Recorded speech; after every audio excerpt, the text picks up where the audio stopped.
Allison Jayne Ewing is a seasoned psychotherapist and EFT practitioner. Recently, she published a book called Find Love Again, Learn to Date Like a Goddess. And being a divorcee herself, she shifted her business to help women find healthy relationships, clear all blocks to successful dating, and open up the excitement of falling in love again. Allison lives just outside of Chicago in Glenview, actually, where Amy lives and where I lived at one time with her 2 teenage sons. So welcome to the mailbox, Allison. Hey, listeners. Thank you so much for joining us for the second season of Midlife at the Mailbox. Over 8 years ago, Denyse and I met during a chance meeting at our neighborhood mailbox. Over the years, our friendship has blossomed into something bigger.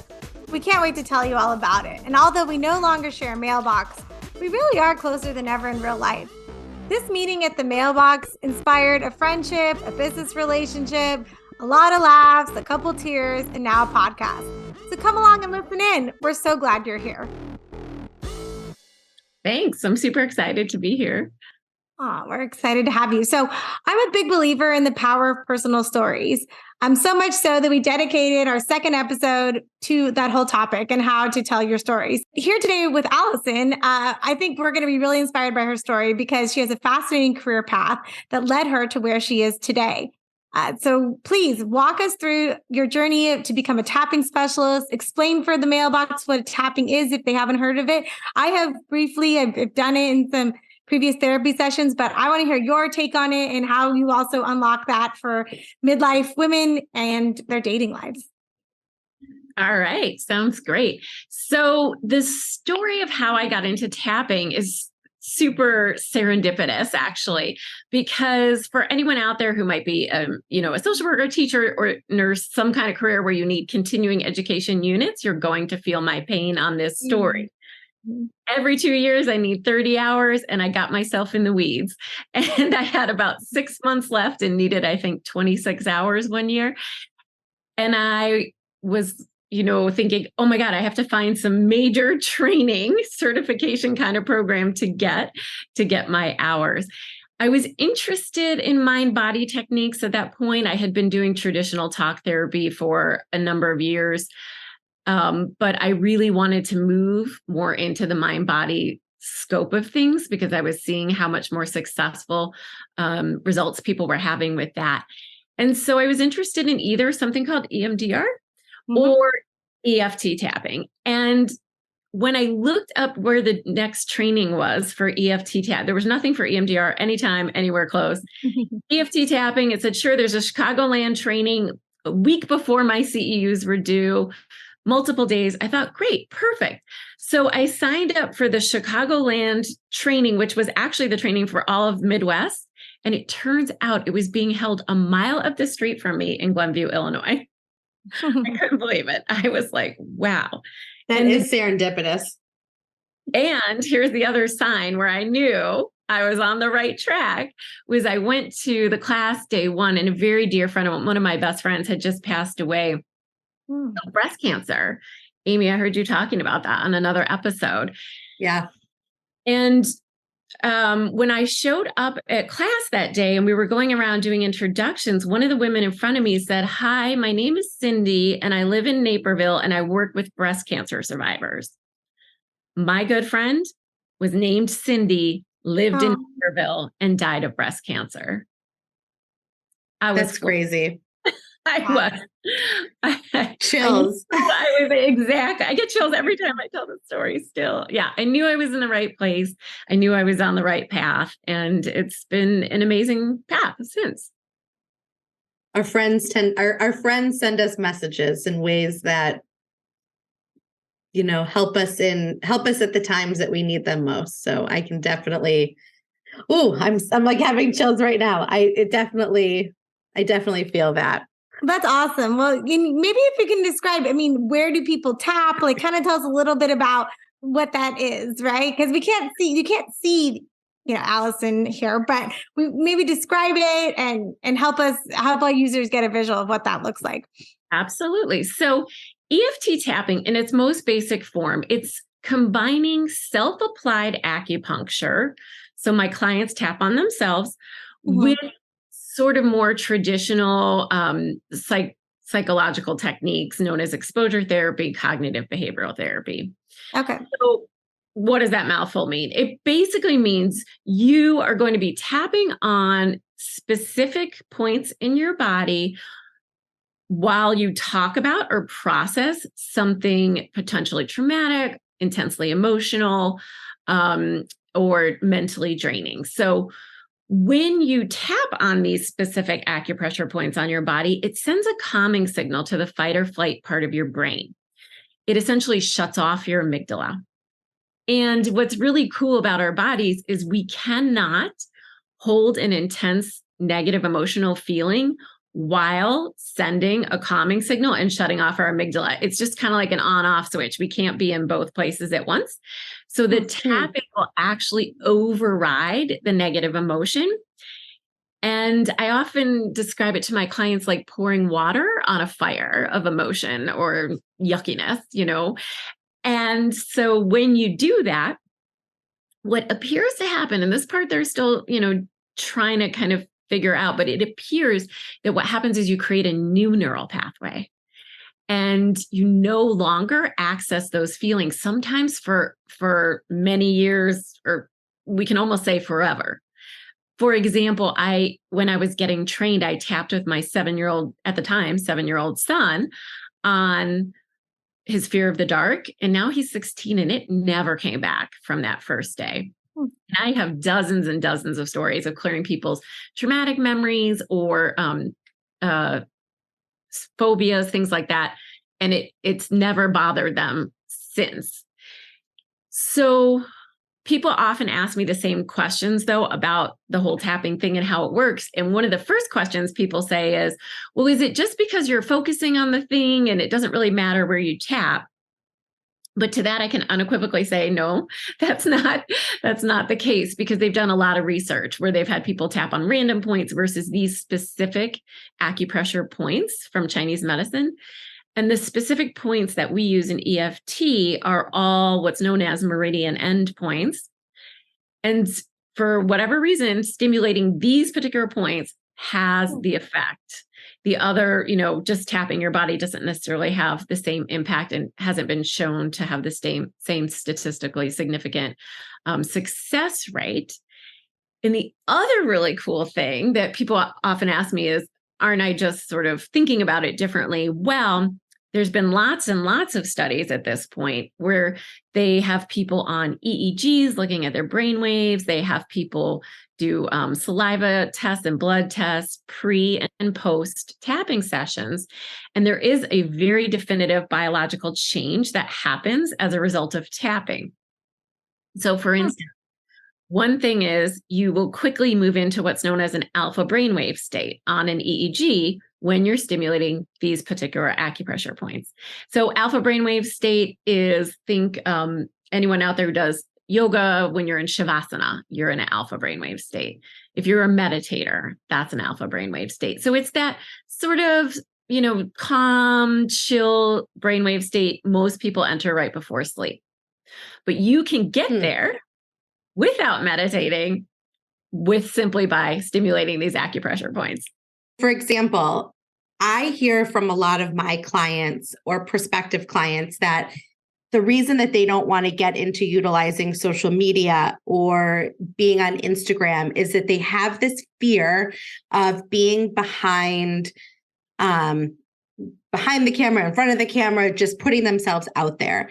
So from talking about fear, is there a particular point in your body is there a certain acupressure point in your body that triggers fear? So you talked about your son. That's kind of like what got me thinking about this question.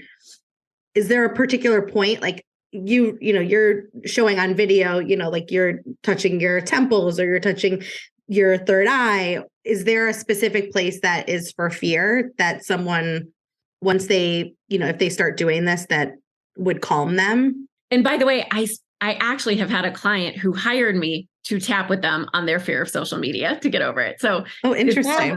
It's a thing. Many of my clients express their fear and reluctance to use Instagram as they find it overwhelming and don't know how to get started. If you can relate to this and you're a midlife individual who has been hesitant to promote your personal or professional brand on Instagram, I have good news for you. My Think Like Instagram course is specifically designed to help you overcome your fear and lack of confidence in using social media to promote yourself or your business. Think Like Instagram is a 5-week virtual course beginning on April 20th, designed to help individuals and businesses like yourself understand the mindset and strategies behind successful Instagram accounts. Through this course, you'll learn how to think strategically about your Instagram content, audience, and goals in order to grow your following, increase engagement, and build a strong brand presence on the platform. As a former sales and marketing director, I use these same strategies to build brand awareness and community for the company, and I will aim to help you do the same for yours. As a listener of Midlife in the Mailbox, use code MIDLIFE25 and save $25. Don't miss out on this exclusive opportunity to take your Instagram presence to the next level. Enroll today by visiting a2salesandmarketing.com. That's www.salesandmarketing.com to begin seeing real community growth on your profile. Remember, with my Think Like Instagram course, you're not just learning how to use the platform, you're learning how to master it with confidence. So the guy who originally invented this was a psychologist in the 80s actually in the 70s, who was studying Chinese medicine. And he knew that the fear point linked to the stomach was right under the eye on that bony ridge right below your pupil. And he had a client tapping there, and she got over her lifelong fear of bodies of water in like 15 minutes and asked if she could go in his pool because he was seeing clients out of his house. And so he thought, I found something here. We teach the points in the same order every time. The order is actually not important, but what's important is the muscle memory, because you just learn it faster if you learn something. Just like an exercise, if you learn it the same technique every time you go to the personal trainer, you're going to learn it faster. So with EFT tapping, when we teach it in the same order every time, it's just to help you get it and remember it faster. And ideally to access it when you are in an emotional brainwave state, because that's sometimes hard to remember our tools, when we're emotional. Sure. Definitely been guilty of it myself. And I've had my kids say, Mom, you should be tapping right now. When they use your own thing against you. Yes, exactly. So They're always listening. They're always listening, right? They are. And then it's like, I want to get mad at them and I can't. I'm like, you're right. Okay. And Allison, maybe just for us people who don't know what the acronym stands for, what does EFT stand for? Oh, good question. Yes. It stands for Emotional Freedom Technique. And Gary Craig coined it that because his big famous saying is try it on everything, because it really works so well on so many different things. It's amazing. I can honestly say that since I was trained in it in 2014, my entire life has changed. And the other story I often tell, sort of origin story of my experience with tapping, and this was actually before I got trained, but just a few months before I got trained. There's something called the Tapping World Summit, which I did this for 10 days back in 2014.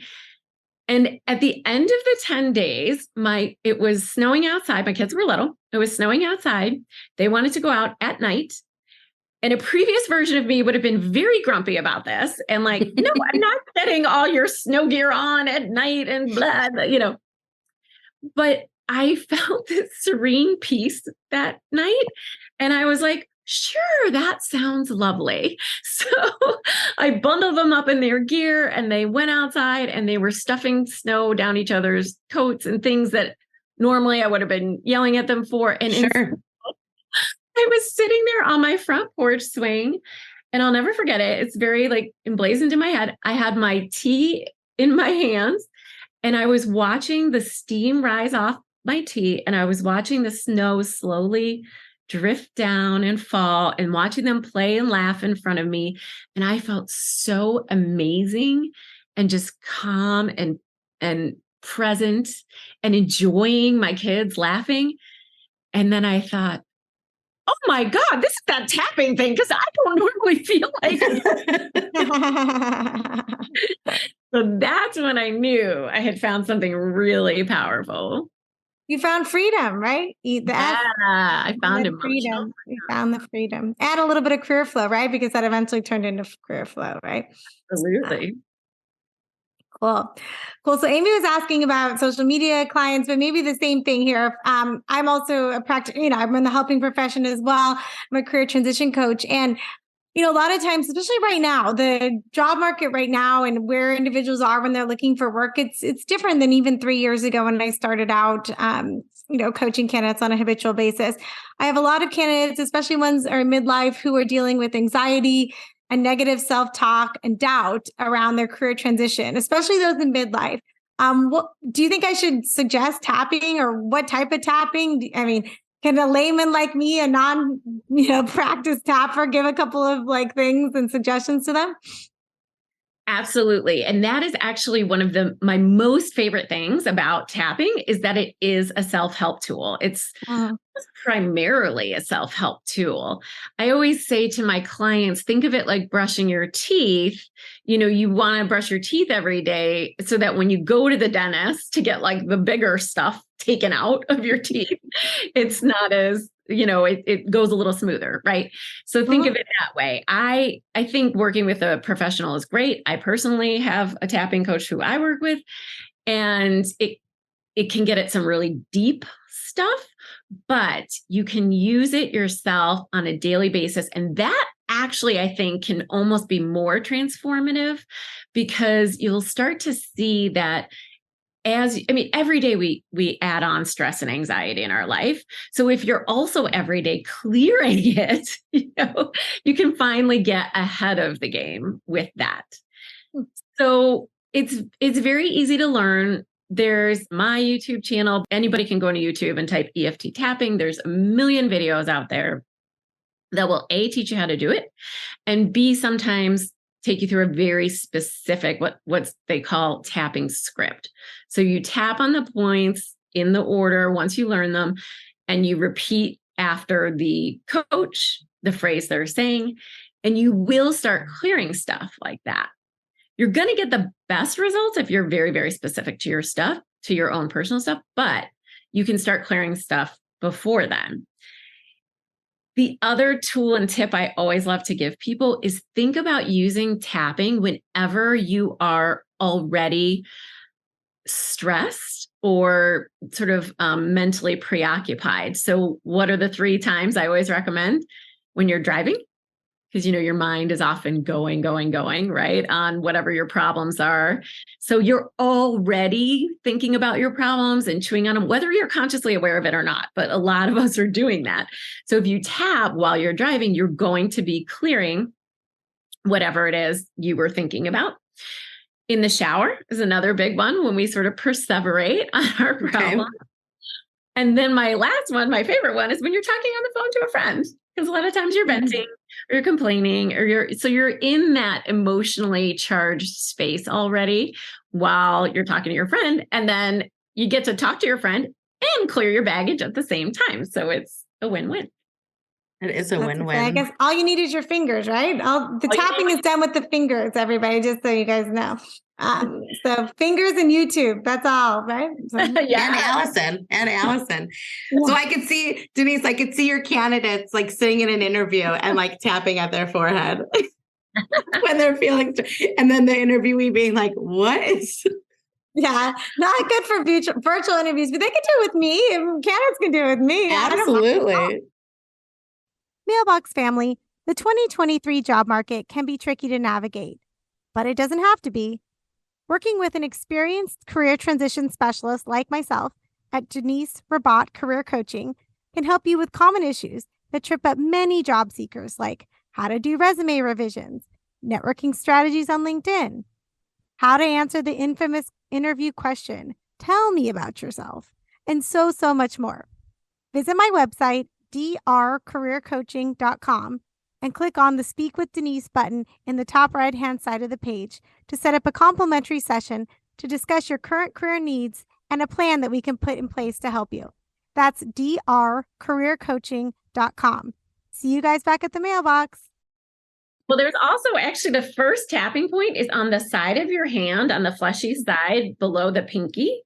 And you just take your four fingers and you tap. It's kind of like some people refer to it as the karate chop point because it's where, traditionally would have karate chopped a piece of wood, right? So that is the point. And that one you can do under the table, under the desk. My kids use it all the time in school when they're anxious about a test, things like that. So it right away will start to make you feel calm and more chill. People use this all the time for like fear of public speaking. I've definitely had a number of clients work on that.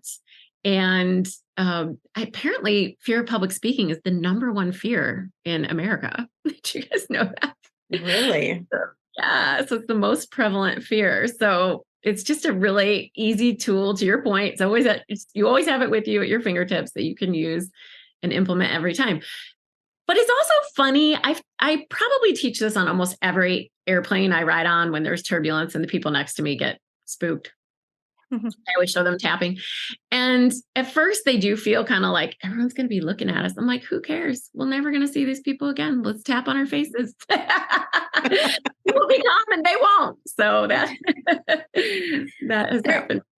There is something to be said though about the hand, because I think about like when I'm nervous for like when I'm watching my son play hockey and I'm like nervous about like where we're at, I always squeeze in between my thumb and my pointer finger.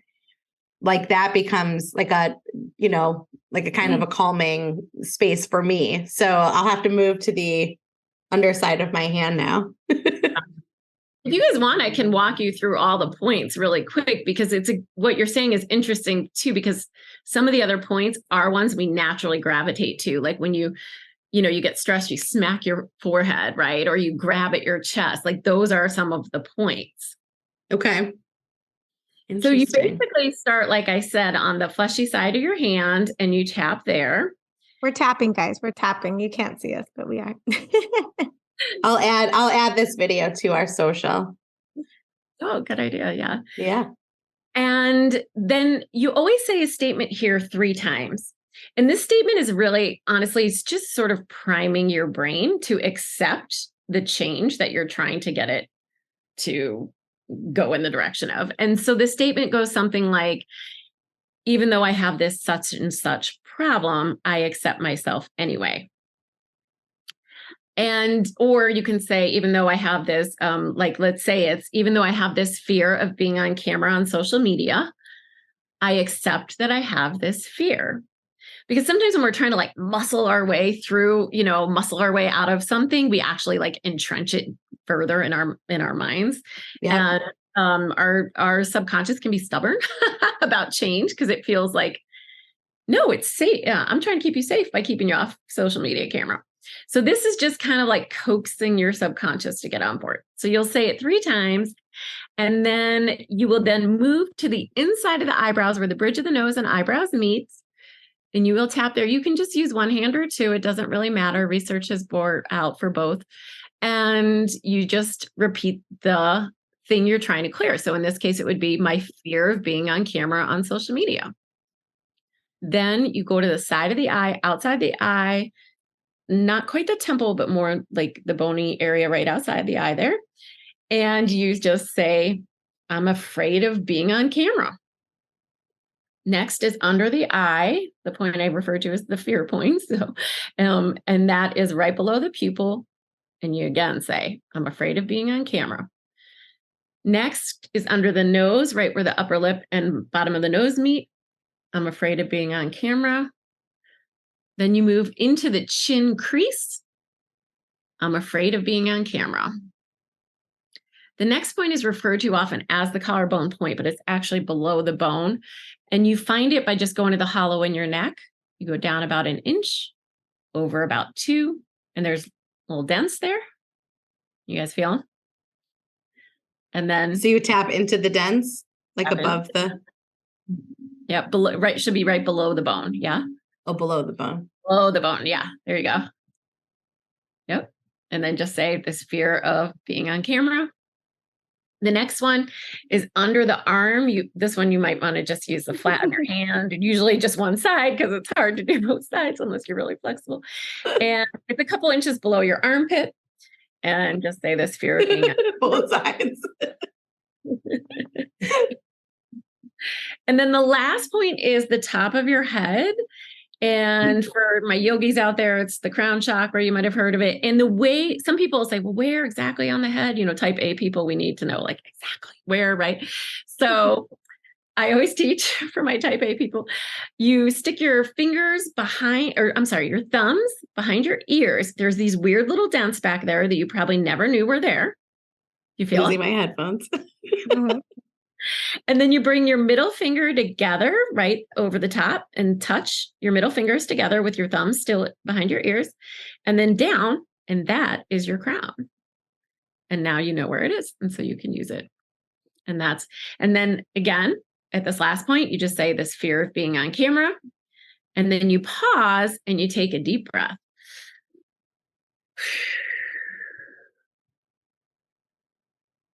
Do you guys feel any different? Yes. I do. I'm ready to be on camera. It's weird. We're here, but I'm not as like focused on me. Yeah. Do you feel like a little lighter, like a little floaty? Maybe? Yeah, I feel more relaxed. Yeah. And the best way to know if it's really working is when you identify what you want to work on, being as specific as possible. You don't want to go into overwhelm and try to solve everything in one tapping round. So you kind of drill down, narrow down on one thing, rate in your body on a 1 to 10 how strong it is, how strong that fear is, for instance. Do a round, check back in with your body. What's your new number? Maybe it's only dropped by 1 or 2. At least it's going in the right direction. Maybe it's dropped by 5. I mean, I've had people drop all the way down to a 0 before. So on one round, that's unusual, but it happens. So that's just kind of how you check your progress. And if your number is still above a 5, just repeat it. Just repeat it until it goes down. Anything, 3 or less you can usually chill and walk away from it. And within 24 hours, it won't be a problem to you anymore. Interesting. Very interesting. Well, thank you for walking us through that exercise. We'll definitely, I'll pull that clip and post it on our social so that you can see it in real life. All right. So talking about success stories, do you have success of a former like midlife client that had reached out to you for tapping or therapy? So are you still doing psychotherapy in addition to the tapping, or have you transitioned solely to tapping? I have transitioned solely to tapping. Okay. I have definitely found that it works so much better that I feel like just the regular talk therapy almost feels a little archaic to me. And no offense to my fellow colleagues or anything, but it's very interesting to me because you know how sometimes if you're doing regular therapy, you can get the insight, you can know exactly why you're self-sabotaging, but you still do it. You keep doing it. Like most people can relate to this with like diet and exercise, right? Like, the choices you're making are self-sabotaging, but you keep doing it and you can't seem to change. Well, the tapping gets at the underneath. I call it like getting at under the iceberg, whatever is really the emotional roots of a problem. And that's why I loved the topic you guys, came to me with about manifesting your dream life, because it's really the key to manifesting. I mean, manifesting is not hard. Anybody can envision what you want and you can bring it into your life if you're able to feel emotionally like you already have it before it shows up, right? That's the basics of manifesting. But if it was really just as simple as it sounds at face value, everyone would do it. Why do we not do it? Because we have subconscious blocks, patterns of self-sabotage. We have fears getting in our way, fears of either success or failure. I think we mostly think about fear of failure, but sometimes we have fear of success. What if I get too big? What if I'm too much? What if I don't have time anymore or lose friends or family over my success, right? So we sabotage ourselves and keep ourselves small all the time. and we're not always super consciously aware. So the tapping helps us get at what are the subconscious blocks getting in our way. Like, I will tell you, I have had the idea to write this book for many years, and I was not able to start working on it until I had a very deep, intense tapping session with my mentor about what did I really want in life as I'm on the cusp of turning 50, and what sort of legacy things did I want? And I realized it was a book, but I was scared. I was scared to write it and scared to put myself out there and scared to be seen and to be vulnerable and all that. So I had to tap on all of that fear to clear it away. So the story that I wanted to share with you guys is one I think a lot of women can relate to in midlife, because it was actually really interesting how this all played out. I was working with a client on weight loss issues, and tapping is amazing for weight loss, right? Because we do a lot of emotional eating, and we have a lot of emotional reasons for resisting exercise and things like that, right? So you can clear all of that out. You can also clear out food cravings, and junk food doesn't taste good anymore. It's bizarre. And that's what I need. It's really amazing. I do that a lot at public events, because people are like, oh my gosh, I can't believe how different this tastes. So I was working with this woman on her weight loss stuff, and we were clearing the concept that day of what is weighing you down in life, what's emotionally weighing you down. She happened to have been in this on again, off again relationship for a couple of years, was not healthy. She recognized it wasn't healthy. She knew it wasn't serving her. She knew it wasn't good for her. She couldn't get out. She sort of emotionally couldn't get out. We did the tapping for the weight loss, but it started to help her clear her attachment to this relationship, because it was the attachment to this unhealthy relationship that was weighing her down. The very next day, she had a coffee planned with somebody she knew from her past, from years, a man she knew from her past from years ago, who was going through a divorce and looking for just some advice and to get together with her. And she told me later, she's like, it was funny. I woke up the next morning feeling very different after we did all that tapping on what was weighing me down. And I just went to the coffee and I felt light and I felt amazing. And I wasn't even like putting on airs, or she wasn't thinking of it as a date even, but even if she had been in another headspace, she might've been trying to like, oh, I got to look nice, or she goes, I showed up looking like, in my sweats and whatever. And he was completely enamored with her, and it's been 2 years and they're dating. So, and it's like an amazing, healthy, the exact opposite of the relationship she got out of. So, oh my gosh, that's amazing. Really powerful success story.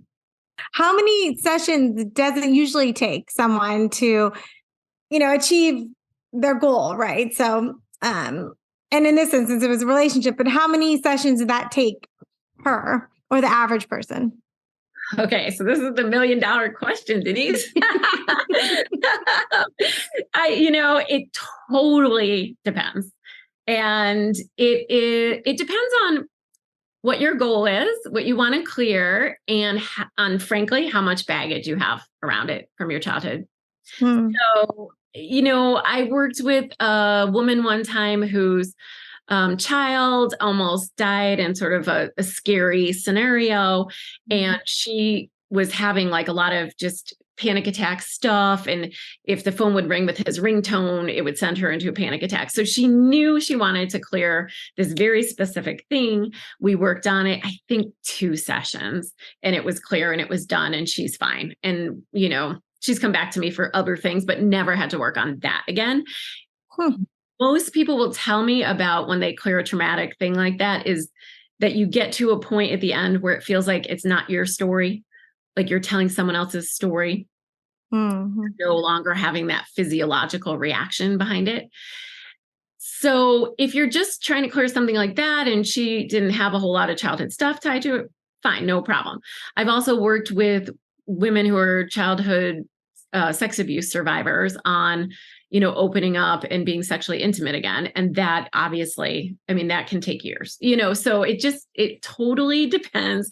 It totally depends on what the all the variables are, but I will still say that even working with some of those clients who've had some pretty significant childhood trauma, they will say things to me like, wow, we just cleared in one session what it would have took me 7 sessions of talk therapy, you know? So it's still, I feel like it's still the best bang for your buck. And it's still really incredible when you're trying to manifest things. Now, the other thing I would say is if you really just want to clear a specific traumatic memory or a specific phobia, something like that, it can be very quick. But if you're really looking to upgrade your life, like I feel like a lot of your listeners out there, because that's why they're listening to you guys and all the great topics that you guys cover. If you're really looking to upgrade your life, it's best to kind of think about it as I'm going to make this a practice. I'm going to make this a regular part of my world. And whenever you start to feel resistance around something, you're reaching for something, but you're holding yourself back. When you start to feel that nervousness around elevating your life to the next level, that is a great cue from your body that there's something in there that you need to tap on. And you have to kind of become your own detective. Or for me, this is why I said I get to be the archaeologist and dig around with my clients, because I kind of get to be a detective with them. And I love it because I get to sort of explore like, well, what is this nervousness about? And why are you struggling with taking your business to the next level by being on camera on social media? And it's different for everybody what the reasons are for holding them back. And so once we really kind of explore around and figure it out, and it's, oh, I'm afraid that my family will be embarrassed and treat me differently at the next holiday if I'm on social media every day. Well, that can be a pretty powerful determiner for not wanting to do that. So once we tap on that and we clear it, and then they say, oh, I feel totally neutral about that. Okay, I guess that, my family will be fine. A lot of times what we think in our head, it's kind of like the monster in the closet. Once we turn the light on, it's not really a big thing after all. That's what tapping can do for people. This is all super, super interesting. It's another tool in the toolbox, right? You mentioned meditation. Yes. We talked about meditation. I like meditation, but I'm also very open to the idea of tapping. I mean, anything that can kind of, take me down a notch. Yes. A good thing sometimes. Take us all down a notch. Woo. Our husbands would appreciate that. Calm down, girls. So what resources or actionable steps would you recommend to someone who's interested in learning more about EFT tapping to manifest their dreams in midlife? So this is a great opportunity for you to obviously share some actionable steps, talk about what it is, that how they can get in touch with you if someone wants to, go through some coaching sessions. Are you doing this in person? Are you doing this virtually? All those things. So tell us more. Sure. So I actually have always seen all my clients on virtually, even pre-pandemic. Okay. So that is how I do it. And at this point, I personally only do group coaching. So I have 2 programs. I have a 11 Days to a Lighter You tapping for weight loss program online class. And then I have the Learn to Date Like a Goddess program, which will clear out, it's designed for women post-divorce, so midlife women, to clear out their blocks and fears around dating again, having to start over, online dating, all those things women dread. So we clear that all out so that they show up on their dates like an empowered goddess. And so I guess I want to leave your listeners with, of course, if you are interested in my programs, definitely contact me. My email is inspiredlifetapping@gmail.com. My website is Learn to Date Like a Goddess. And you can also .com.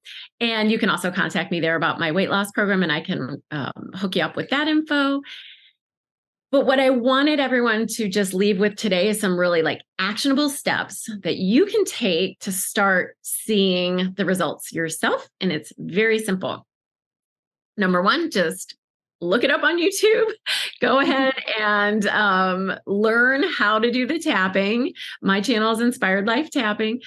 And once you get the basics down, then you go ahead and you start tapping on the regular, using your body as a guide. So any of those times that you feel butterflies in your stomach, leaning forward, clenching your jaw, noticing those things is really going to help you, because I should have said this, tapping only works on an emotional state. If you are not feeling the emotion, you're just kind of cut off and in your head about it, you can tap all day long. It's not really going to shift anything. Mm. So you do have to be feeling the feelings to clear them out. Okay. Because remember, it's like pouring the water on the fire of the emotion. If there's no fire, you're just pouring water on nothing. So using your body as a clue, and then start tapping whenever you feel those things. A lot of people say, well, what do I say? I don't know what to say. Don't worry about what to say. Because remember, just the stimulating the acupressure points puts you in that alpha brainwave state. It is doing the work for you. You don't have to worry about so much doing the work. And you'll see, because you'll start feeling emotionally better very quickly. And then my third thing that I hope all of your listeners would do, because it's super fun, is to just start dreaming really big about everything that you want to manifest in your life and write it down. Because what happens is, A, you're setting some powerful intentions, but B, when you start writing down these big dreams, it becomes very apparent which ones give you knots in your stomach, which ones feel like clenching in your chest, like, oh no, that's too much. I couldn't do that. So then you star those, the ones that you have the reaction to, and you go and you tap on those one at a time. And you clear out all your resistance to it. And then all of a sudden you just start doing things like you write a book, which I didn't ever really think I would do. And I did. And it was only because I cleared out all my resistance and worries to doing it that I'm even here on this podcast. It's fabulous. So inspiring. Now we can podcast like a goddess, right, Amy? Now we know. Podcast like a goddess. Writing that down. I love it. I should mention too, I know a lot of your listeners probably are married. I could not envision my married friends enjoying my book, but by the way, they've told me, and that it helps them get some, especially the sex chapter, help them get some things cleared up around their intimacy and, increasing happiness or whatever connection. Because each chapter has a tapping script at the end that goes along with it. So, anyone curious. Nice. Yeah. Okay. And where can we pick up your book? So actually, I have a promotion for all my podcasts that I'm appearing on right now. So anyone can go to www.learntodateLikeAgoddess.com/free copy. And you can go ahead and download a free copy of my ebook if you want to check out my ebook. Oh, cool. Well, thank you, Allison. That's awesome. And if someone wants a paper copy on Instagram on Amazon. Yep. Okay.